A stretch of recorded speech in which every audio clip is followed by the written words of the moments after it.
ইসলাম যদি ক্ষমতায় আসে, আল্লাহ যেন এনে দেন, জোরে কোন আমিন।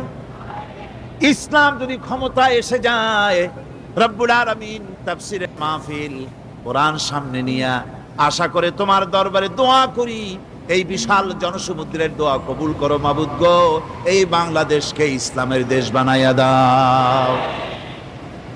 দেশটা যদি ইসলামের হয়ে যায়, আইন যদি আল্লাহর হয়, শাসন যদি সৎ লোকেরা করে, মুমিনেরা ক্ষমতায় এসে প্রথম যে কাজটা করবে, প্রথমে ক্ষমতায় এসেই নামাজ বাধ্যতামূলক করবে। প্রথম কি? ওয়াজ নসিহতে অনুরোধ করা হবে না, বাবাজিরা আল্লাহর রাস্তায় নামাজটা পড়ে না। রেডিও এবং টেলিভিশনের মাধ্যমে রাষ্ট্রপ্রধান অর্ডার করে দিবেন, যারা আকেল বালিগ সকলের জন্য নামাজ বাধ্যতামূলক, নামাজ পড়তেই হবে।